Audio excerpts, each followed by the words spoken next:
Quero fazer uma reflexão com vocês. Eu não gosto de ser profeta do caos e tenho muito cuidado quando vou fazer uma exposição que precisa chamar muito a nossa atenção. Não é de hoje que ouvimos que Jesus Cristo está voltando. Não é de hoje que cremos nessa promessa. Mas os sinais que antecederiam esta vinda,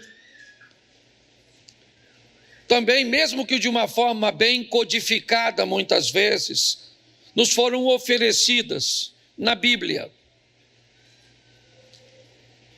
Eu confesso que às vezes parece estranho ver a maneira cuja qual nós encaramos esta promessa. Porque certamente, se alguém dissesse que num livro está escrito, em algum lugar, que nós, se encontrarmos a informação, ganharíamos 10 milhões de reais, provavelmente a maioria das pessoas leriam ou iriam ler este livro diversas vezes até conseguir localizar. Iriam devagar, pacientemente, iriam reler, para que conseguisse encontrar o local que estaria a promessa que faria com que ele se tornasse um milionário. Dificilmente você daria essa responsabilidade a uma outra pessoa que lesse este livro por você, até porque se ela achasse a informação antes de você, quem ficaria milionária seria ela. Porém, nós estamos falando de um livro que contém algo muito mais precioso que as riquezas deste mundo. Um livro que contém a nossa salvação, informações preciosas sobre vida eterna, sobre a chegada do Messias para nos salvar. Mas delegamos a responsabilidade de descobrir isso a outras pessoas. Não temos, às vezes, sequer a responsabilidade de avaliar um indivíduo que faz uma exposição numa rede social, às vezes falando coisas que nem na Bíblia está. Mas como você resolveu não buscar, você vai ficar com a informação dos outros. É obviamente que os sinais citados pela Bíblia, eles vêm se cumprindo ao longo de centenas de anos. Mas o que me chama a atenção é o curto intervalo que as coisas acontecem. Agora, nós tínhamos promessas de guerras? Sim, mas eu não me lembro de 2 guerras grandes de forma simultânea. Nós tínhamos promessas de peste? Sim, mas nunca vimos as variações, certo? E se você, às vezes, é desinformado do que a dengue tem se tornado, eu não diria uma peste, certo? Não chegou nesse nível ainda. Mas, a maneira crescente, saímos de um Covid, vemos o crescimento da imoralidade e tantas outras coisas. Se você acompanha as notícias e consegue colocar as notícias num livro que ele é mais atual que o jornal de amanhã, pois é isso que a Bíblia é, talvez você estaria em estado de alerta, entendendo que a qualquer momento a promessa de um Deus que não mente irá se cumprir. Jesus Cristo está prestes a voltar. A reflexão que eu tenho para vocês hoje, na verdade, é uma pergunta. O tema da minha mensagem é: você tem uma boa resposta para esta pergunta? Eu já vou te fazer a pergunta. Aliás, não foi eu, né? Não sou eu que vou fazer. Quem vai fazer é Cristo, porque eu vou ler uma fala dele. Mas a minha pergunta é: você tem uma boa resposta para a pergunta que eu vou acabar de te fazer? Esse é o tema da minha reflexão, e a pergunta está em Lucas, capítulo 12, verso de número 20. Vamos discorrer rapidamente. Note que ela termina com uma interrogação, e essa fala é uma fala de Jesus, certo? Mas Deus lhe disse: louco, esta noite lhe pedirão a sua alma. E o que tem, né? E o que você tem preparado, para quem será?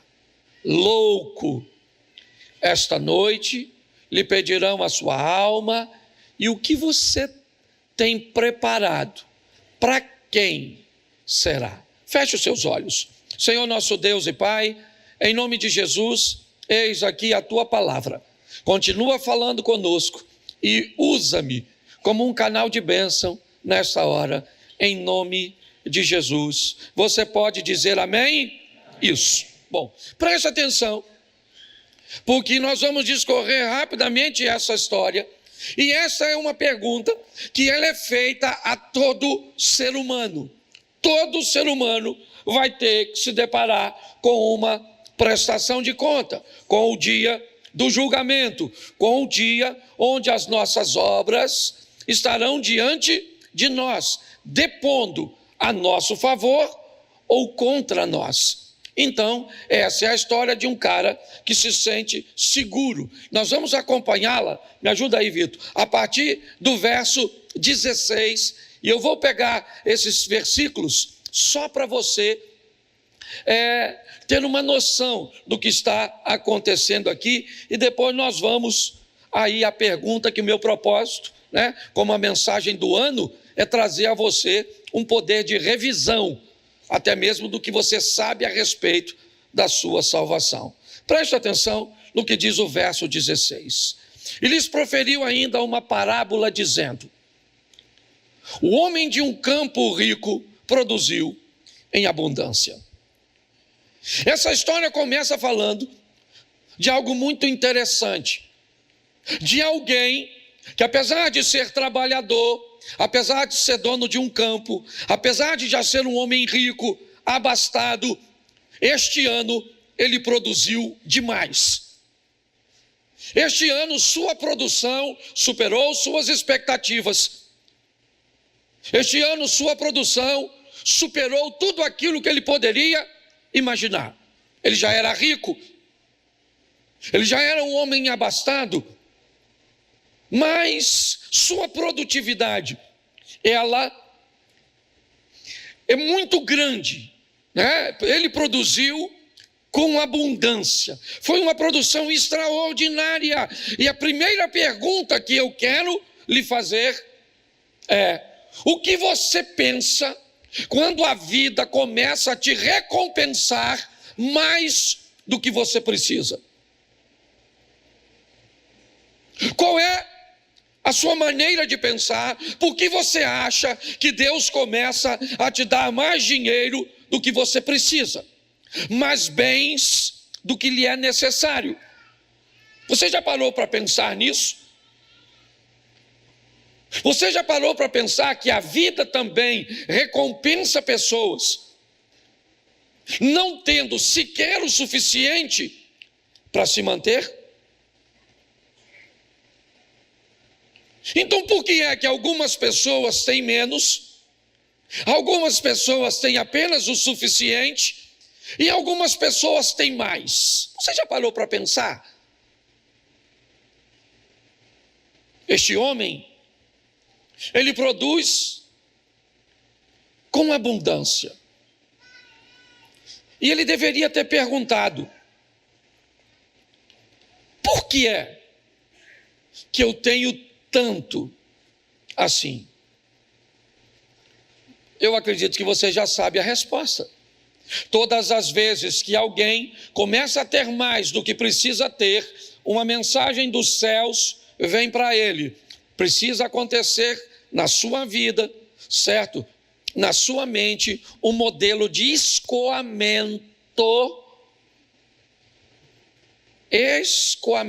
responsável. Todas as vezes que você tem mais do que precisa, você precisa entender que a vida está te dando a oportunidade de abençoar outras pessoas de forma responsável. Pastor, o que é um escoamento responsável? É um escoamento que não financia um estilo de vida de parasitas. É um escoamento que não financia um estilo de vida de aproveitadores. Por quê? Porque se você não tiver esse entendimento, a hora que você se aborrecer com um parasita, com um aproveitador, com um preguiçoso, com uma pessoa, isso pode comprometer o futuro do seu escoamento, fazendo com que você represe aquilo que você deveria escoar. Então é importante nós entendermos. Ele era rico e me parece que vai ficar mais rico. Então, o que ele deveria entender com isso? Que a vida é feita de um modelo onde nós precisamos escoar com responsabilidade, com segurança, canalizar para terras férteis, seguras, fazendo uma leitura de pessoas desfavorecidas, que enfrentam momentos de desfavores, momentos de crise, momentos de adversidade. Mas me parece que essa não é a visão desse moço. Vamos ver os dois versículos seguintes, 17 e 18. E arrazoava consigo mesmo, dizendo: que farei, pois? Não tenho onde recolher meus frutos. Olha o que ele está dizendo. Eu não tenho mais onde recolher. A produtividade foi tanta que eu não consegui, certo? Ou não tenho lugar para armazenar. Então ele diz, no verso 18: e disse: farei isto, destruirei os meus celeiros, construí-los-ei maiores, e aí recolherei todos os meus produtos e todos os meus bens. Preste atenção, porque aqui este homem começa a ter um problema que já foi citado aqui hoje. Ele não precisa mais. Ele olha, certo, e descobre que não tem onde colocar. Mas ele tem um problema. Ele diz: eu vou destruir os meus celeiros, vou reconstruí-los maiores e vou colocar todos os meus produtos e os meus bens neste lugar. Agora, este homem nos mostra um modelo extremamente perigoso. Os bens dele, está dizendo para ele, ele já tem muito mais do que precisa, mas os bens dele começa a dizer para ele: não confie em ninguém, apenas em mim. Não confie em ninguém para escoar. Não confie em Deus para te manter sempre próspero. Este homem está com problemas. Ele não consegue enxergar, certo? Que aquilo que ele está vivendo é para abençoar outras pessoas. Eu não sei se você lembra, mas muitas vezes usamos textos como Deus dá pão ao que semeia, certo? Ele dá semente e faz aumentar a sementeira. Eu aprendi uma coisa ao longo da minha vida: todos os recursos que chegam para você, primeiro ele é pão. Pão é o que é seu, ele é a maior parte do seu dinheiro. Ele é seu, fruto do seu trabalho, fruto de uma família estruturada que deixou para você. Eu não sei como é que ele chegou para você. Pão. Uma pequena parte dele é semente. Para quê? Para que você semeie no reino Essa é a proposta bíblica. Estou falando para quem acredita na Bíblia, obviamente. E a terceira parte, generosidade. Aquilo que pessoas que amam o próximo faz de maneira responsável e segura. Não se tira da sua própria mesa para faltar para a sua casa, certo? Para ajudar os outros. Não se ajuda ninguém de forma irresponsável. Eu estou dizendo hoje para aquelas pessoas que estão vivendo momentos ou que viverão amanhã, certo? Momentos onde terão mais do que precisam. E tem que ter muito cuidado para o dinheiro não começar a ameaçar você. Começar a dizer a você, mesmo que você não precisa, me guarde.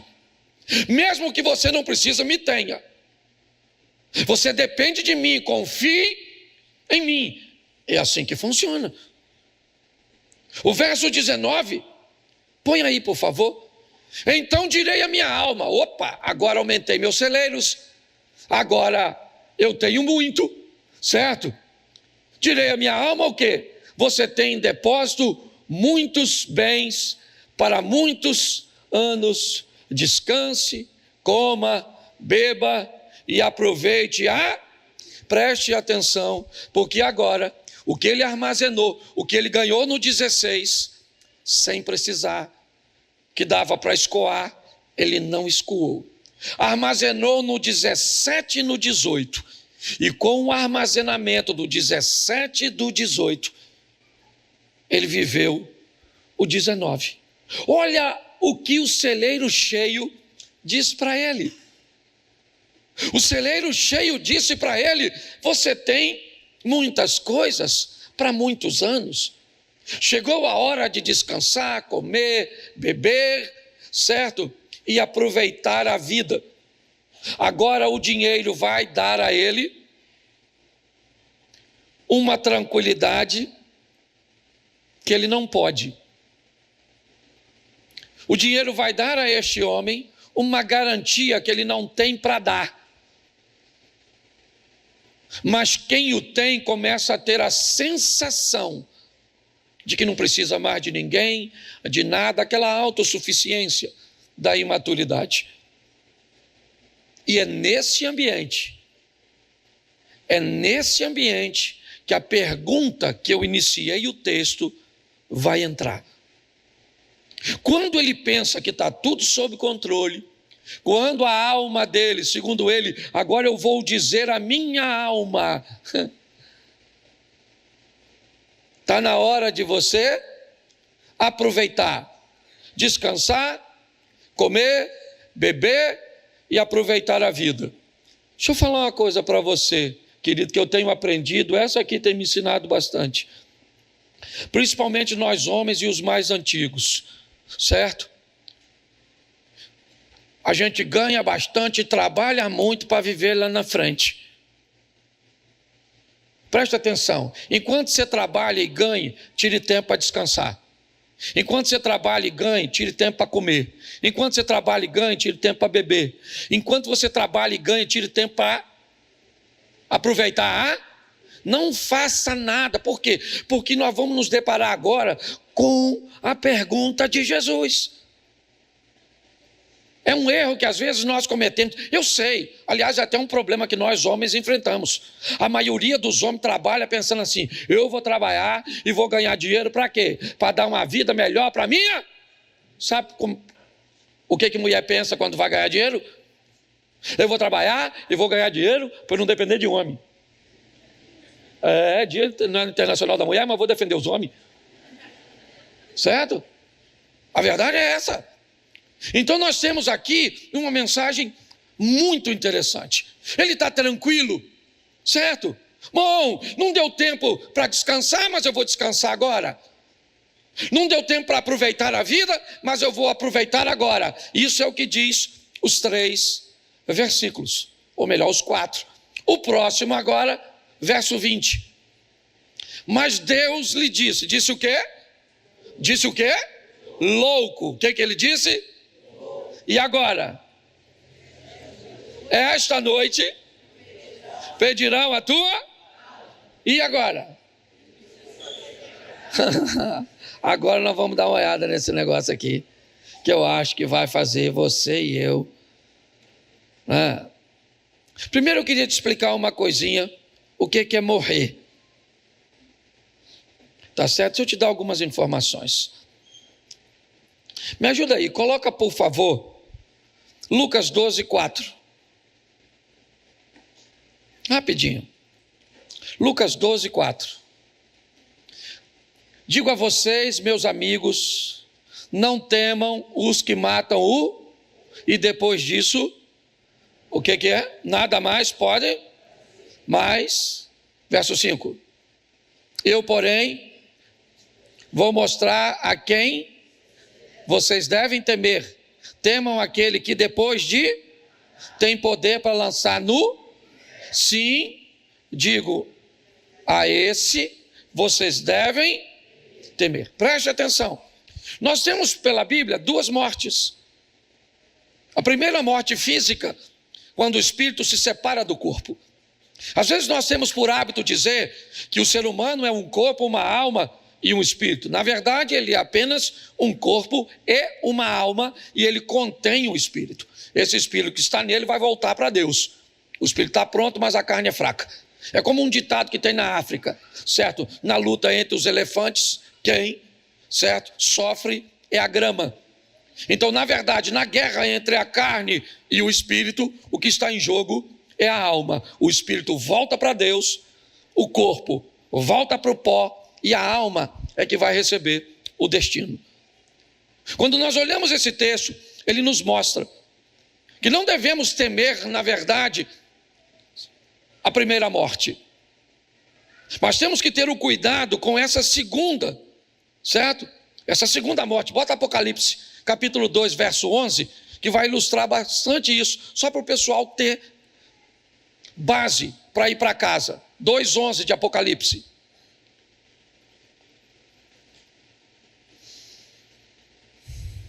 Isso. 2:11. Ele ainda me pediu antes e eu não dei. Quem tem ouvidos, ouça o que o Espírito diz. O vencedor, de modo nenhum, sofrerá o dano da segunda morte. Preste atenção. Segunda morte.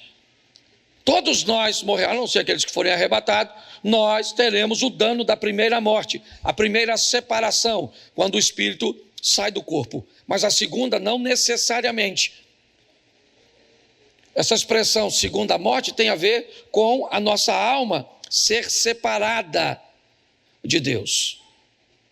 Então eu quero mostrar algumas coisas a você que são importantíssimas. Olha só. No verso 20, por favor, volta lá 12:20, que eu quero usá-lo. Lucas 12:20. Deixa na tela, porque aí fica fácil para todo mundo acompanhar. Isso. Louco, esta noite pedirão a sua, e o que você tem preparado, para quem? Preste atenção, quando a Bíblia faz a pergunta, para quem será? Faça uma leitura para mim. Vamos fazer uma interpretação do texto. O que esse texto está dizendo? Certo? Quando eu uso a expressão para quem será, automaticamente eu já estou dizendo que tem mais de uma opção. Senão não precisava dizer. Se eu tenho aqui uma pessoa só, eu tenho um presente na mão, eu não pergunto para você para quem será. Todos vocês sabem que o que eu tenho na mão, eu vou dar para essa pessoa.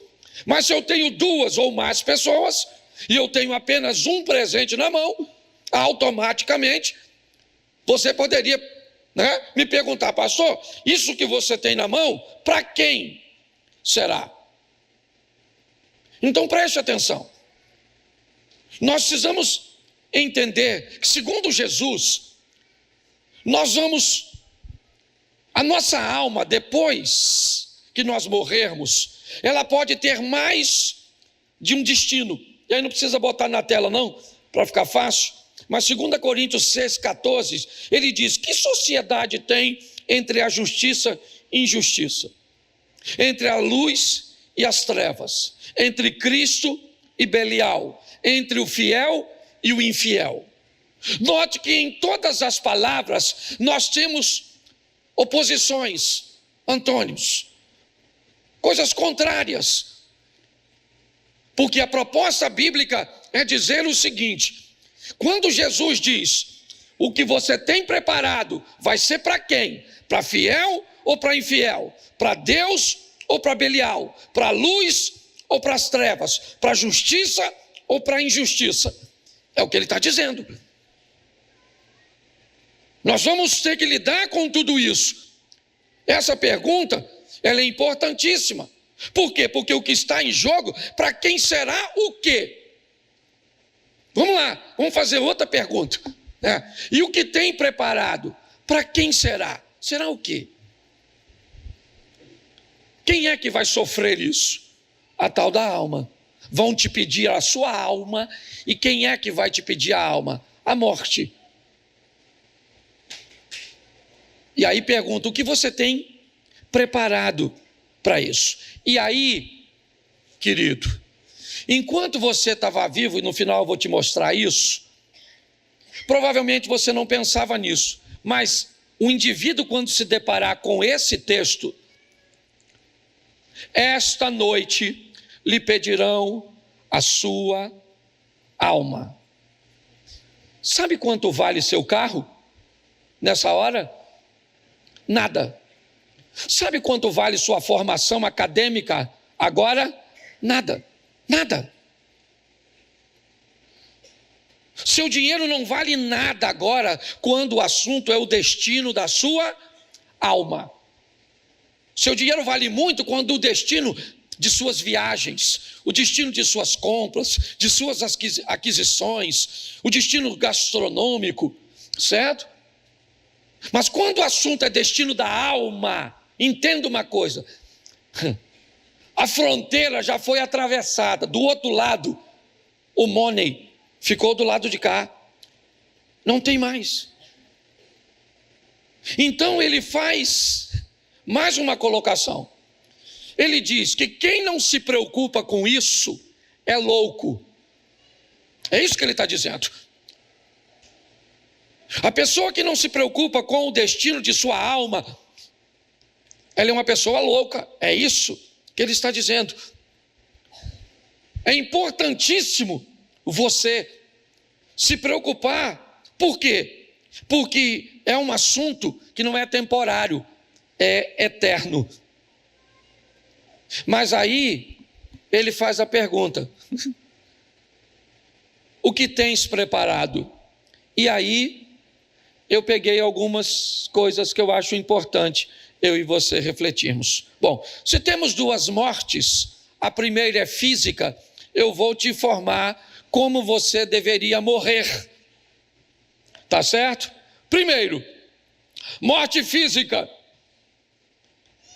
Você está preparado para ela?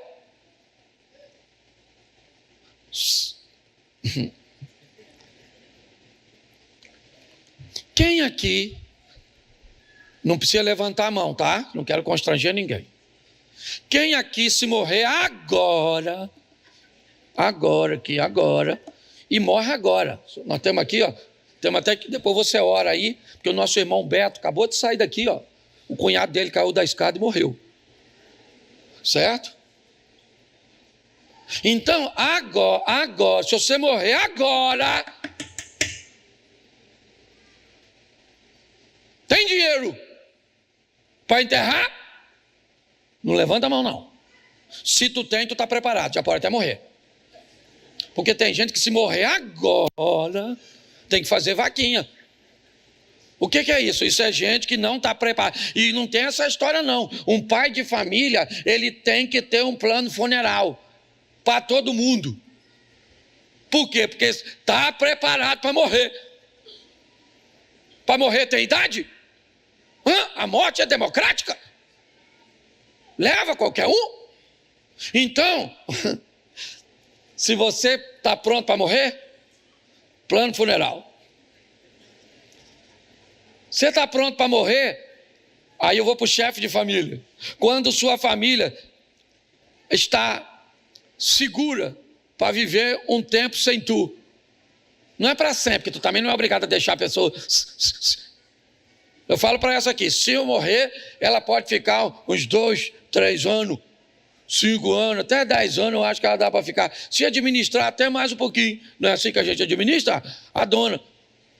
Entendeu? Lógico que não vai ficar solteira esse tempo. Chora uns 2 meses. Né? Para valorizar o defunto. Tem que chorar assim, uns 2 meses, 3 meses. Depois você, assim, fica me sentida, mais uns 6. Aí já deu 8. Aí já está na hora de levantar a cabeça e caçar a próxima vítima. Ué. Então, quando você deixa a sua família preparada economicamente, significa que você se preparou para a primeira morte. Entendeu? Você deixou a sua família preparada para dar sequência ao seu legado? Pode morrer. Você deixou uma boa lembrança na memória das pessoas? Pode morrer.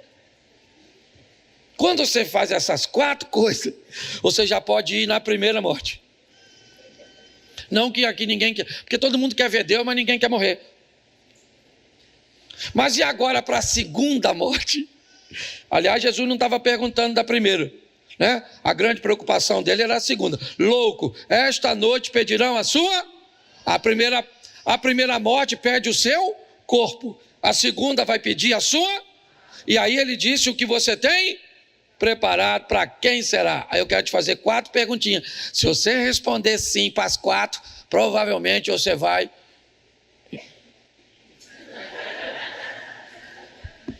Se você responder ruim... Beleza? Bom... Como eu me preparo para a segunda morte? Primeiro, você acredita em vida pós primeira morte? Primeira coisa é isso. Você acredita que tem uma vida eterna? Se não acredita, provavelmente tu desce as escadas, segundo a Bíblia. Se você não quer na Bíblia, também morre. Depois você vê do outro lado lá. E se for para o inferno, manda lembrança para o Satanás. Ele leva uma roupa fresquinha, que lá deve estar quente. Tá certo? Segunda coisa que faz você se preparar para a segunda morte. Certo? Você sabe como não morrer pela segunda vez? Porque pela primeira vez tem jeito de não morrer? A primeira morte, sim ou não? Não. Morreu, não adianta. Davi disse, eu vou pelo caminho de todos os homens. Eu estou morrendo, todo mundo vai morrer. Você sabia que você vai morrer? Ninguém falou isso para você não? Vai morrer. Espero que demore. Mas não é garantia. Certo? Agora você sabe como não morrer pela segunda vez. Se você não sabe como não morrer a segunda vez, provavelmente você vai morrer. Você pode morrer pela segunda vez porque não acredita que esse tipo de morte existe. É o primeiro caso. Você pode morrer a segunda vez porque não sabe como não morrer. Então, se você não sabe como não morrer, você não é capaz de acionar, certo? Uma ação que impeça você de morrer a segunda vez. E aí eu já começo a te dizer. Você colocou Jesus Cristo como seu Salvador e Senhor? Se você colocou Cristo como seu Salvador e Senhor, isso me diz que você já disse sim para as 2 primeiras perguntas. Quando você me diz que acredita em vida depois da primeira morte, e quando você me diz sim para que você sabe como não morrer a segunda vez, automaticamente você já me respondeu a terceira. Você sabe que não vai morrer a segunda morte, porque Cristo é seu Salvador e Senhor, ou Senhor e Salvador.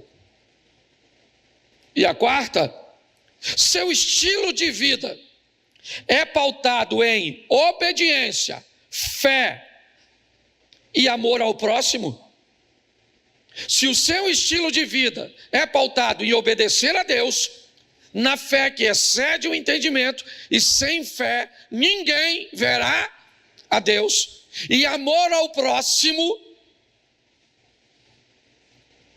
se você disse sim para essas 4 perguntas, pastor, olha, eu acredito em vida depois da primeira morte, pastor, eu sei como não morrer a segunda vez, e para eu não morrer a segunda vez é a resposta da 3, coloquei Cristo como meu Salvador e Senhor, o sangue dele vertido naquela cruz, certo? Pagou os meus pecados e eu não vou morrer pela segunda vez, e eu sei que, certo?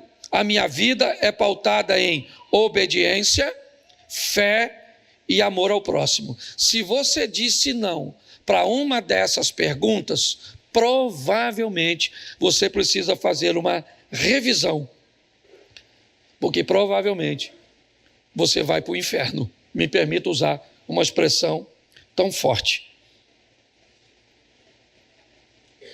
Para eu fechar, vale a pena refletir 4 coisas. A primeira, guarde isso. A primeira, a segunda morte só pode ser vencida antes de você passar pela primeira. Ok?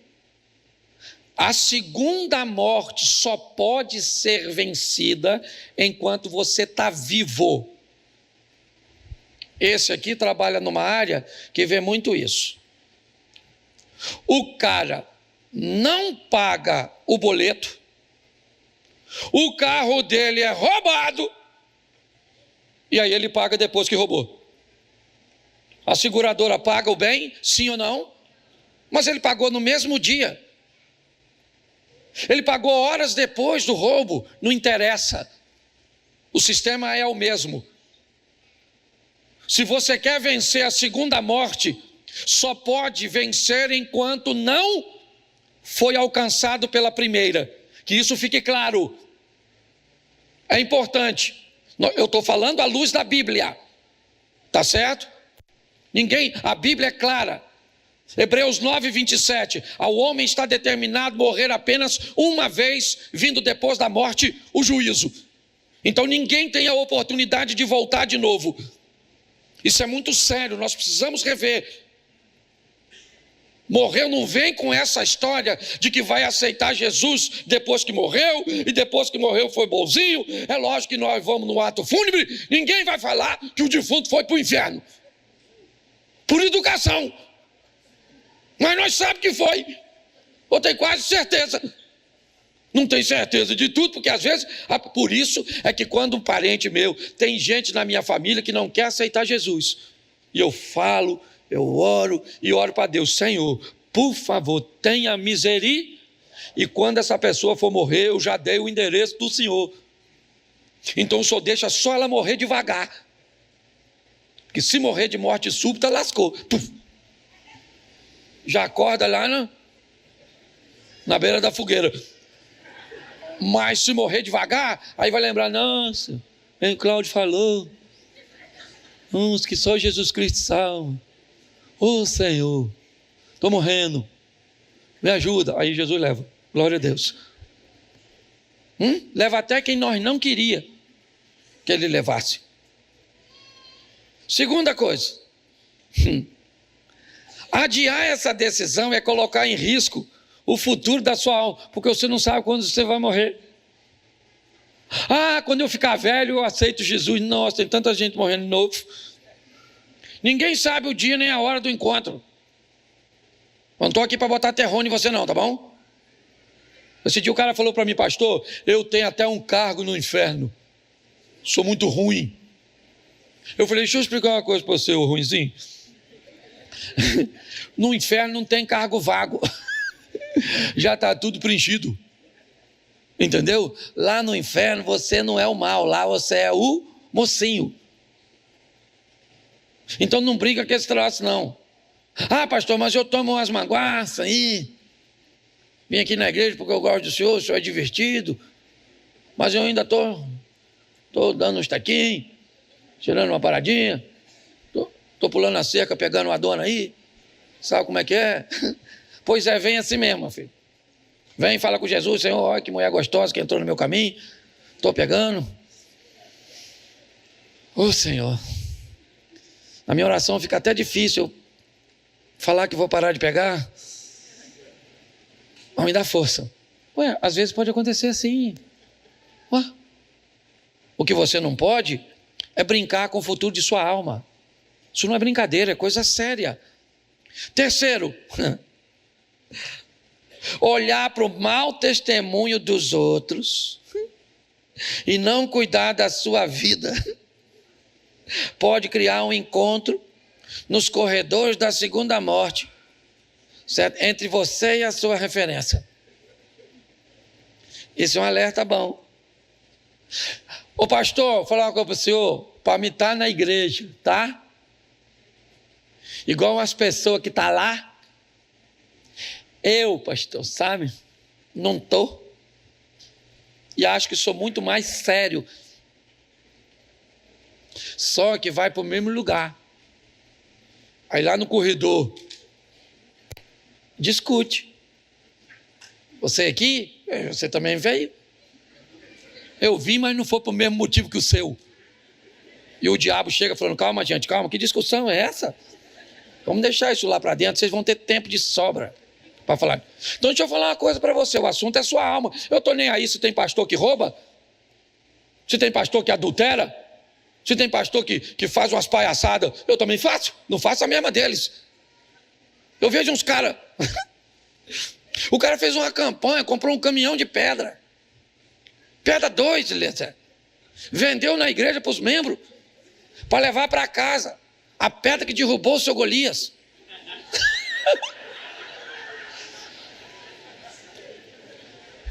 Eu vou falar porque está na internet. Um cara da região dos Lagos, sabe o que ele fez? Arrumou um saquinho plástico, foi na Rua das Pedras, em Búzios, e fez assim com o saquinho, ó, os membros. O saquinho plástico, lá na Rua das Pedras, encheu de ar, deu um nó, levou para a igreja e vendeu. Vendeu para você soltar dentro da sua casa o ar da Rua dos Ricos.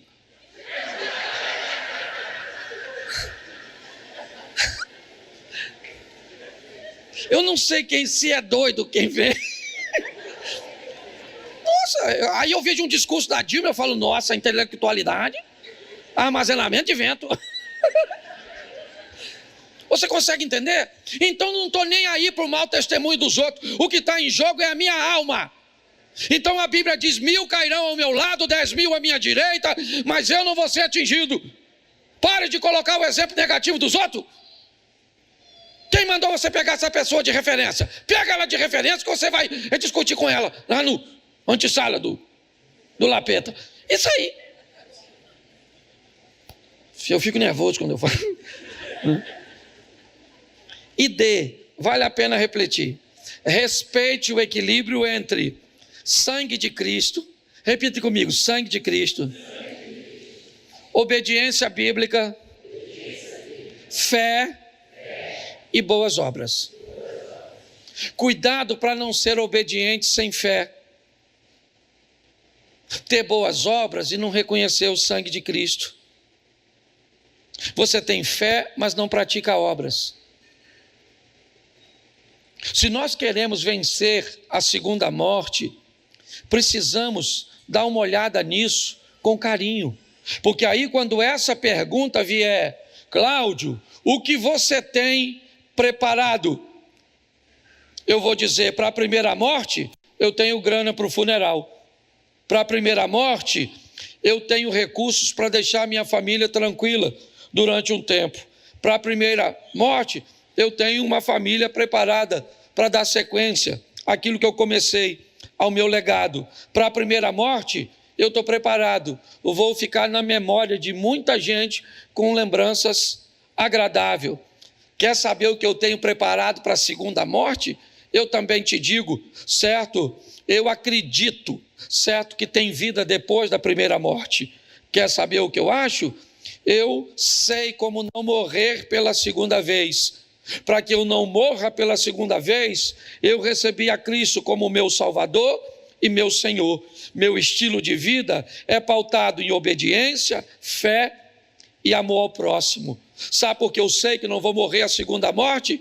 Porque eu tomei posse para vencê-la antes de morrer a primeira. Sabe por que eu sei que eu não vou sofrer o dano da segunda morte? Porque eu não quis adiar essa decisão e tomei em tempo oportuno. Sabe por que eu sei que eu não vou sofrer a segunda morte? Porque para mim não interessa o que outros pastores, membros, pessoas, familiares façam. A minha vida com Deus é entre eu e Deus. Sabe por que eu sei que eu não vou sofrer o dano da segunda morte? Porque eu aprendi a equilibrar o poder do sangue de Cristo com o poder da obediência à palavra, com o poder da fé salvadora e das boas obras. Minha proposta hoje é dar a você essas informações, para que um dia, né? Por quê? Porque eu entendi que eu me torno responsável das almas das pessoas que caminham comigo. Então é um ano de revisão. Sim, eu encerro aqui, mas mostrando a você que quando o texto diz para quem será depois da morte, depois da primeira, já era. Aí você vai estar lá e vai ter dois caminhos: luz, certo? Obediência, fidelidade, ou vai estar lá trevas, injustiça e desobediência. Então o assunto é muito sério. Eu só recomendaria a você a ler a Bíblia. Porque, como eu disse, se a Bíblia tivesse te oferecendo um lugarzinho escondido, que se você achar, você ganharia um bom prêmio em dinheiro, você tiraria um tempo. Só que o que a Bíblia nos oferece é muito mais do que bens materiais. Você viu que nós não temos problemas com eles aqui. Não tem problema. O cara era rico, enriqueceu. Era só arrumar uma maneira segura, ok? Uma maneira sadia de escoar um pouco de seus bens e não de acreditar no dinheiro, porque o dinheiro é assim. Ele diz para você: não me gaste. Não me gaste. Eu posso fazer falta para você. Eu conheci um camarada, tomava café comigo, ali onde hoje é a Duquesa. E ele tinha muitas propriedades, era um cara, 50 e poucos anos, na época, eu devia ter mais um pouquinho, uns 60 e alguma coisa. E nós tomávamos um café de manhã, e um dia eu passei, e falei: cara, você está sumido? E ele me disse: eu vou parar de tomar café, Cláudio, aqui, porque eu descobri que se eu economizar o café durante o ano, no final do ano eu pago o meu IPVA. Aí eu olhei para ele e falei: como assim, né? Um cara com tanto dinheiro querendo economizar o dinheiro do IPVA. E às vezes ele chegava no bar para tomar o café, mas pedia só um dedo, porque o cara desse a ele de graça. O Covid veio e ele morreu no Covid. E eu fiquei tão feliz dele não precisar pagar mais o IPVA. Faz sentido uma coisa dessa? A tristeza de ver um amigo que não precisava, mas que virou refém do dinheiro. Uma hora nós vamos nos encontrar. Eu tenho até medo de pregar uma pregação como essa, porque se eu morro hoje, Alguém fala, nossa, olha o pastor, estava sentindo. Morro nada, morro nada, não morro nada. Aliás, é a oração que eu faço toda noite para minha mulher. Senhor, guarda o marido dela. Não deixa essa mulher enviuvar, não. Você pode ficar de pé?